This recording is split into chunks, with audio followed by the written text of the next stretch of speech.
და თემა, რომელსაც სტუმართან ერთად განვიხილავთ, თბილისში ახალი მასშტაბური პროექტის განხორციელება დაიწყება. ნიუ-იორკის Hunters Point პარკის ანალოგიით იღმის ტერიტორიაზე განთავსდება, როდის დაიწყება სამუშაოები და რა სახის ობიექტების განთავსებას ითვალისწინებს აღნიშნული პროექტი. თბილისის არქიტექტურის სამსახურის უფროსის მოადგილე ოთარ ნემსაძე მოგვაწვის ამ ინფორმაციას, დილამშვიდობის. მოგესალმება, რომ მოგზაურობისთვის. საკმაოდ შთამბეჭდავი და მასშტაბური პროექტის განხორციელება უნდა დაიწყოს, თუმცა რამდენად არის უკვე გეგმა მზად და როგორი იქნება ის დასრულებული. როდის გავიხარებთ ბოლომდე? დიდი მადლობა მოწვევისთვის, დილამშვიდობისა. ჯერჯერობით ამ ეტაპზე ჩვენ გვაქვს კონცეფცია ტერიტორიის განვითარების. ორ ეტაპად დავყავით სამუშაოები. ეს არის პირველი ეტაპი, რომელიც არის კონცეფცია და შემდეგი ეტაპი ეს არის დეტალური პროექტი. კონცეფციაზე მუშაობა დაიწყო უშუალოდ სამსახურმა. ჩვენ თვითონ შევქმნით ტერიტორიის, ასე ვთქვათ, განაშენიანების რეგულირების გეგმის. რა ტერიტორიაზე უნდა გაშენდეს? ეს არის დიღმის ჭალებში, კლდანის ხიდებთან მიმდებარედ, კუნძულია, ერთადერთი დარჩენილი თბილისში ამ ტერიტორიაზე და მის, ასე ვთქვათ, ორ სანაპიროზე, მარჯვენა და მარცხენა სანაპიროზე. ამ კრიტერიუმით შეირჩა. ძალიან ახლოს ჩვენთან. ამ კრიტერიუმით შეირჩა. ჩვენთან ახლოს არის, ხო? კი, ძალიან ახლოს არის. მაყურებლისთვის უფრო თვალნათელი რომ გახდეს, აქ იქნება სარეკრეაციო ზონა, უამრავი ობიექტები, რა სახის ობიექტები განთავსდება და როგორი იქნება?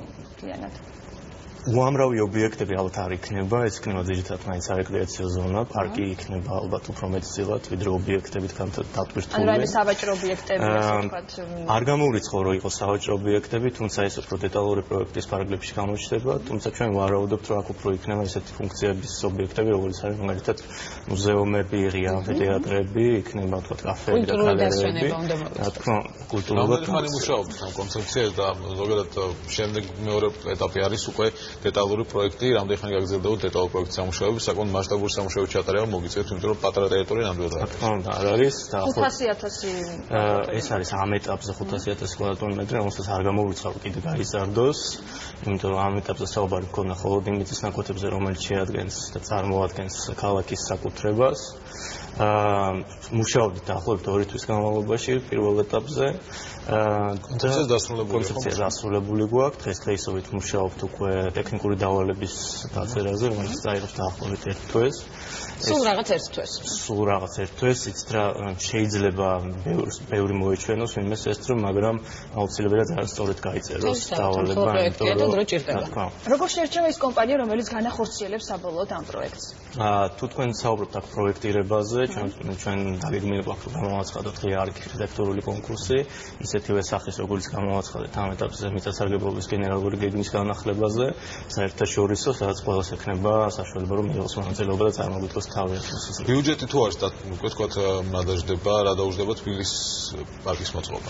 არა, ბიუჯეტი ჯერ არ არის დათვლილი, ანუ ეს იქნებოდა ძალიან უხეში, ეს ასე ვთქვათ დაიდება პროექტთან ერთად, დეტალურ პროექტთან ერთად იქნება მისი ხარჯი. ეს დაფინანსდება ქალაქის ბიუჯეტიდან ამ წელს გაწერილია თუ სხვა დონორი ორგანიზაციებიდან? თუ თქვენ საუბრობთ პროექტზე, დიახ, იქნება ბიუჯეტიდან დაფინანსებული, თუმცა რეალიზაციაზე ამ ეტაპზე საუბარი არ არის, ჯერ ბიუჯეტში არ არის. თვითონ იდეა როგორ გაჩნდა, საიდან წამოვიდა, იმიტომ რომ პარკები, რომელიც არის ანალოგია ამის ძალიან ბევრ ქვეყანაშია, იგივე ბრაზილიაში, ჩინეთში, ამერიკის შეერთებულ ნიუ-იორკი ვახსენეთ, სადაც Hunters Point პარკი არის ერთ-ერთი ასე თქვა დასვენების ადგილი უიკენდების დროს, თუმცა იქ საღამოს საკმაოდ საფრთხე ყოფილა, როგორც მითხრეს მე არ ვარ ნაკლებად. იდეა საიდან გაჩნდა, რომ თქვა ასეთი ტერიტორია გაგვეშენებინა ზუსტად იმ ადგილას. იცით რა, სულ ამბობ, რომ ქართველები ვარ ძალიან ნოსტალგიური ხალხი და ძალიან ბევრს გვახსოვს ხანთა ლიტერატურიდან, ან საერთოდ მონაყოლიდან სმადოთოვის კუნძული, რომელიც არსებობდა თბილისში, რომელიც შემდეგ თქვა იმ საბჭოთა განვითარებას შეეწირა და დღესდღეობით ვეღარ დავაბრუნებთ ამ კუნძულს. თუმცა გვაქვს იმის საშუალება, რომ ალტერნატივა მოვძებნოთ ამ საბედნიეროდ ამ საშუალება გვაქვს ჯერ და სწორედ ამით დავიწყეთ ფიქრი და დღესდღეობით მისული ვართ ამ კონცეფციაზე. რადგან საუბრობთ სარეკრეაციო ზონაზე, ითვალისწინებს თუ არა ეს დამატებით ხეების დარგვას, ამდენ მასშტაბური იქნება ის სამუშაოები, ჩასატარებელი რა იქნება რეალურად და რა დროს მოიცავს სავარაუდო? სამუშაოები მასშტაბური იქნება, იმიტომ რომ ეს ტერიტორიები გამოყენებული იყო და ჯერ კიდევ არის სამშენებლო ნაგავსაყრელად. შესაბამისად, ერთ ადგილას, ერთ კუნძულთან საერთოდ ჩაკეტილია ტყვის კალაპოტის სამშენებლო ნაკვეთი. შესაბამისად, ძალიან ბევრი ინფრასტრუქტურის სამუშაოები გასაწმენდი მდია და არის ძალიან ბევრი სამუშაო განსახორციელებები ამასთან მიმართებით. გოლდეს მოიცავს აქვე გათვალისწინებულია თორსე ველობილიკები, ბანდუსების ხიდების მოწყობა, ეს როგორ იქნება? კი, ანუ საუბარი ამ ეტაპზე კონცეფციაში არის, რომ ეს ტერიტორია მთლიანად შეიზღუდოს ავტომანქანებისთვის, გახდეს მხოლოდ ეხმოსერულთათვის და მხოლოდ ველობილიკებისთვის. ანუ იქ მანქანის შესვლა მოხდება მხოლოდ იმ შემთხვევაში, თუ იქნება ტრანსპორტ დახმარება საჭირო ან და ორივე სანაპირო ჩვენ მაყურებელს აქვს საშუალება რომ ნახოს გრაფიკული გამოსახულება კონცეფციის კადრები ნამდვილად. დანის ხიდსა და დიღმის მასივს შორის, ხო ისეა? როგორ ფიქრობთ, რამდენი ხანი დაჭირდება მთლიან პროექტის განხორციელებას? იცით რა, ეს ალბათ უფრო განხორციელდება ეტაპობრივად.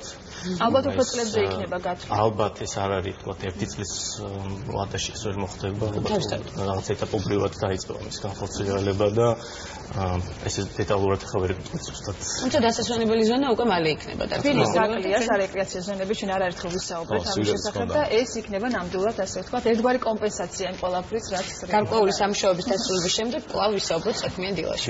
მადლობა. თბილისის არქიტექტურის სამსახურის უფროს მოადგილე ოთარ ნემსაძე იყო ჩვენი სტუმარი. მადლობა მას მოგზაურობისათვის. წარმატებებს გისურვებთ ველოდებით პროექტის განხორციელებას მოუთმენლად. რეკლამის შემდეგ უნდა დავბრუნდეთ ჩვენ. ამდენიმე წუთში დაგიბრუნდებით. დროებით. დაგველოდეთ.